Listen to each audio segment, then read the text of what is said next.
everybody, welcome back to my channel. Today we are doing another sit down video, something that has been long awaited. I've been needing to make this video, but to be honest, this year has been a roller coaster in every aspect that I can think of. Today we're going to be talking about me getting admitted to a mental health facility, and I'm just going to share a little bit about why, how, wada. I'm just gonna give you a little bit of a smuliki backstory, that vibe. I've suffered with suicidal ideation for most of my life. I cannot think of a time when I was not suicidal. The time I can think of is when I was a kid and everything seemed like a fairy tale. Like, I feel like I was put into a facade my entire childhood, thinking that my dad was a superhero and he did everything. That's what I assumed, that's what I was made to believe, from my mom especially, because she tried to protect us in a lot of ways. And when I was a little bit older and actually became more logical, I think I started realizing things. Like, it became more of a reality, and actually like realized, okay, this is this and this is that. In primary school, it wasn't as bad. I did get bullied a lot because I was really skinny. I was like one of the boys. I liked sports. My teeth was the worst thing ever. Like, I can just think my teeth was just so bad, and like my hair was super thin. I was bullied like my entire primary school, especially when I went to a normal primary school, because I went to a Muslim school initially from like grade double note until like grade 4.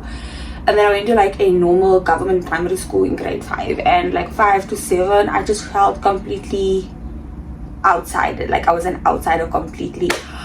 And yeah, my entire life changed in high school, and when my life changed in high school, I just didn't want to live. I struggled for a long time, and I never got proper treatment at all. Like, I just didn't get treatment. I don't think my mom, or should I say my parents, were aware of anything regarding treatment and how to actually deal with it. If anything, I think they just thought I was acting out as a teen, especially when I was having temper tantrums and wanting to like run away or wanting to kill myself or whatever the case is. So I never really got proper help. I did see a few therapists, kinda throughout my life, but it wasn't like proper treatment that my mom or my parents got for me. It was things I tried doing for myself. But yeah, I have been struggling most of my life with it, and mainly depression. Like, my depression and my anxiety have gotten so deep. Like, it's just gotten worse over the years, and I cannot think of a time when I was not anxious, and that's actually so fucking scary, because I'm a fucking Leo. Like, we act really confident in general. So for me to be anxious, it's like, damn, what, girl, you look confident. Nah, I'm a Leo. We're the best fakes when it comes to confidence, because we actually are the most insecure type of people. That's just the fucking truth. I have been struggling through like out my life, and then not being in contact with my dad for 2 years. It did take a toll on me in a lot of ways, because I did try so hard before he left to form a relationship with him, and it just wasn't ever gonna work out. And for me to have cut him off and make that decision, deep down it did hurt me. Like, no child wants to be, no child deserves to feel like they need to cut their parents off. So yeah, that was something that was lingering. And all like the past relationships I've had where I felt like guys or men in general like basically used me or made me feel like less than, or just putting myself in situations where I actually just damaged myself further. All of that was like completely traumatic.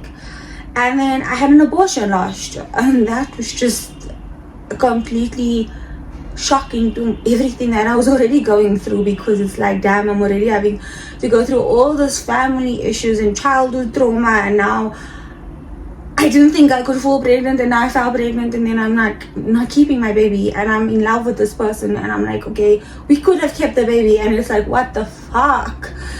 And then I'm just like at a point in my life where I'm just losing myself, because within my relationship a lot of things were happening, and it's like I'm losing myself, and I just got myself back, and it's just like, it's just so much happening at once.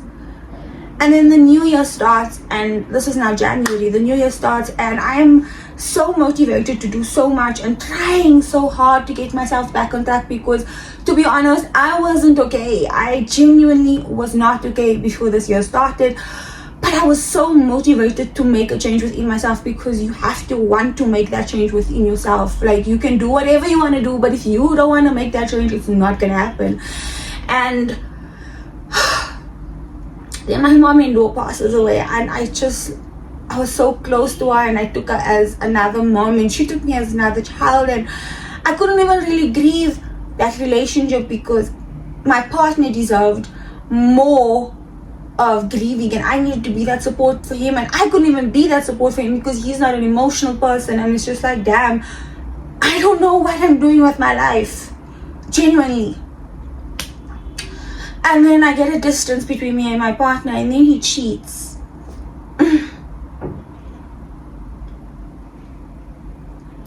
And after he cheats, I fucking lose it. I don't think I've ever been cheated on, or at least I never found out if I was ever cheated on. Like that I can think of. I just thought we were both on the same wavelength within the relationship. So for him to have cheated at such a difficult time, where I'm supposed to be there for him, it's just like, what more? Like, I'm already going through my own personal battles, my own family battles, my own everything, my relationship battles, and now this add-on of like cheating. And it's like, dude, I'm already feeling like shit, and I need to be that person for you. But how do I be that person for you when you firstly pushing me away, acting nonchalant, acting distant, and then you cheat? And then I react in the worst way ever, and I fucked him up. I hit him, and I reacted in the most toxic way ever, and I don't blame myself for it, because I was overwhelmed. And I'm not gonna say that, oh, I was fucking abusive, or I'm an abusive person, because no.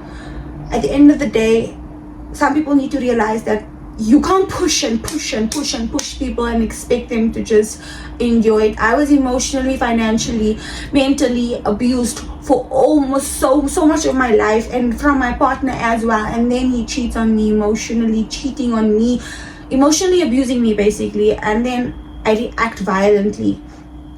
And because I reacted violently, he made me seem like I'm this monster. And now I'm thinking, okay, I am this monster, because why do I react like this? Why am I like my dad? And I just thought I'm this violent person that just reacts like my dad, because my dad was violent to me and my brothers and my mom my entire life. And I just thought that's me. I thought I'm just like him. But deep down, I'm like, I'm not like that. I'm such a fucking caring person. I'm not a monster, you know? So with everything that's happening, I just wanted to die. And it's like, dying just seemed like the easiest option. And it was an add-on to my relationship too, because he just lost his mom, and now his partner wants to die too. It's like everyone wants to leave him, and I'm like, it's not even like that. I've been wanting to die, and he doesn't realize that he's pushing me into not even wanting to exist anymore, you know? So then I was like, you know what, I'm gonna seek the treatment, because he was like, you need help.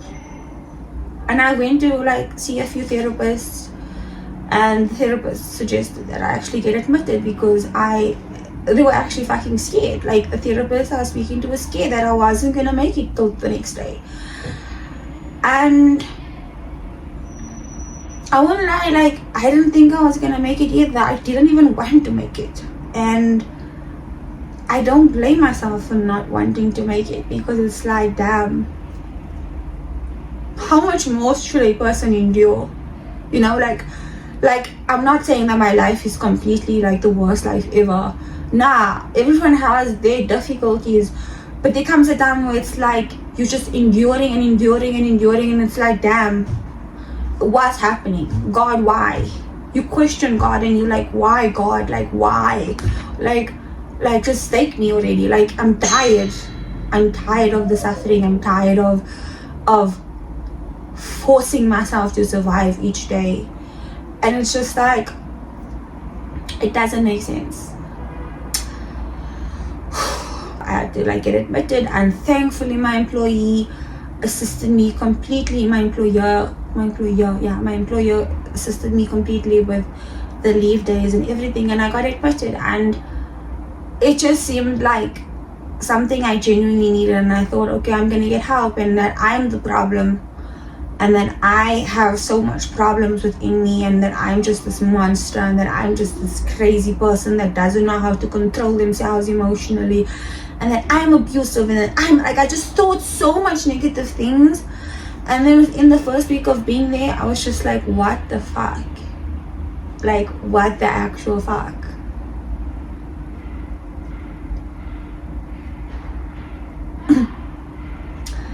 It was so eye-opening, because then I realized that like, I actually opened my eyes to the person I am, and I'm like,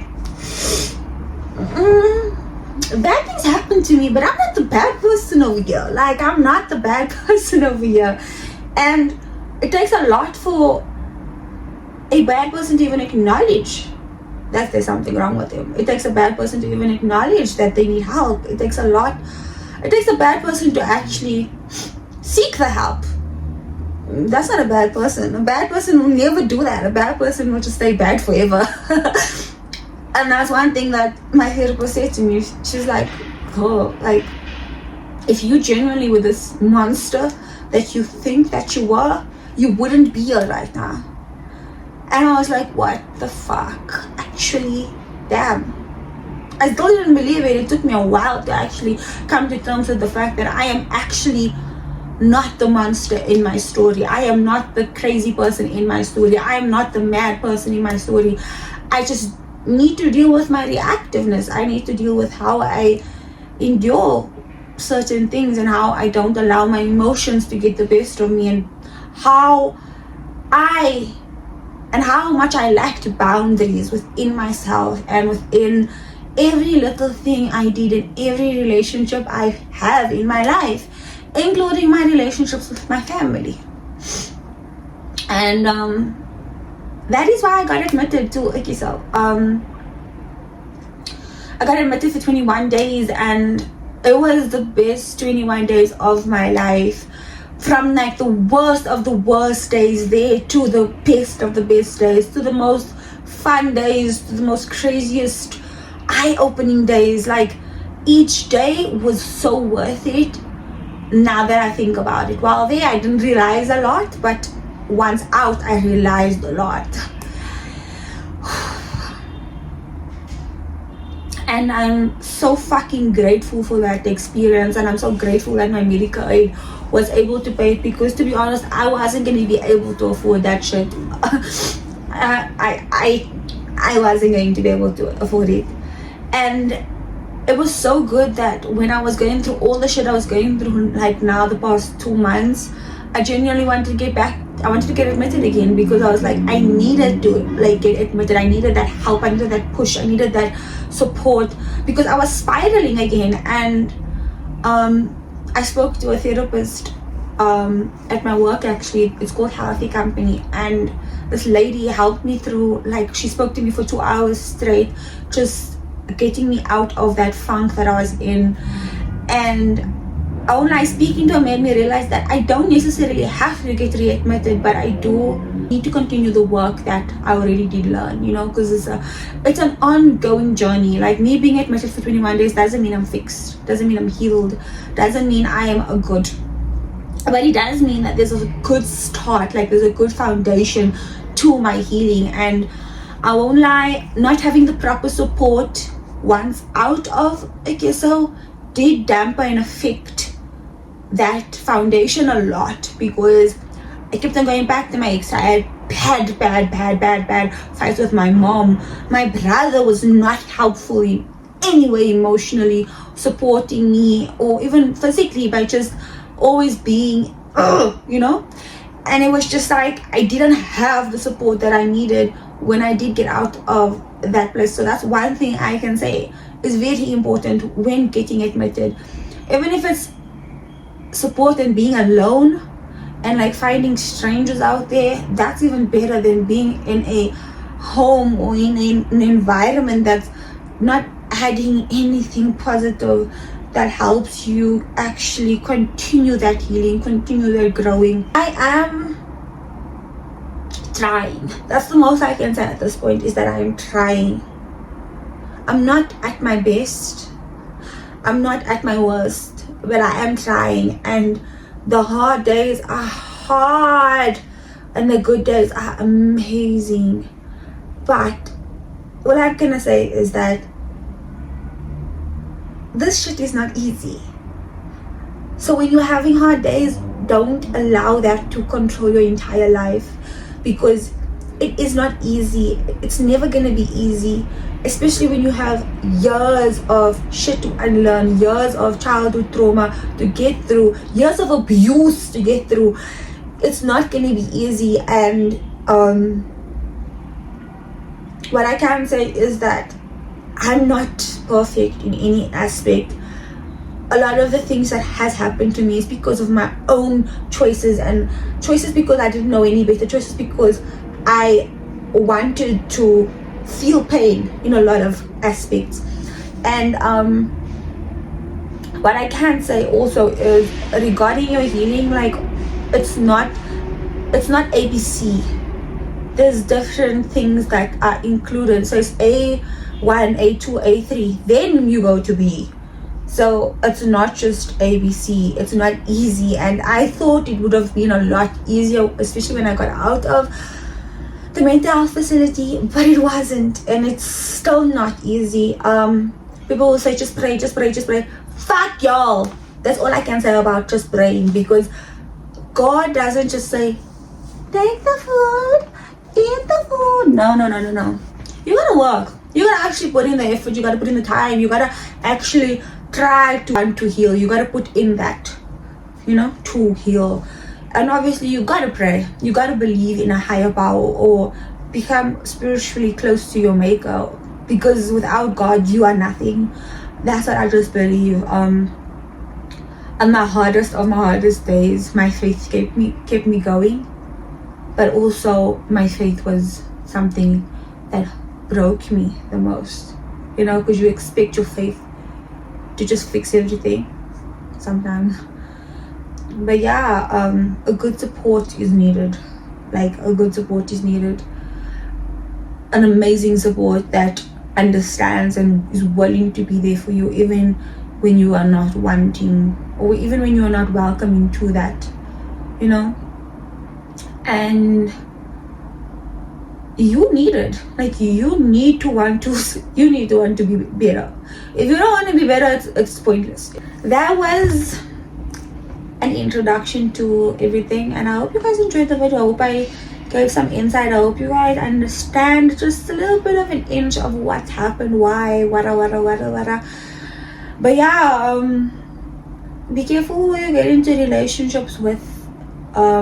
Genuinely, that's what I can say, is be careful who you get into relationships with, and don't force relationships with anyone, including your family. Like, accept people for who they are. Don't try to recolor people. Like, that's one thing I struggle with. Bye, my money makers.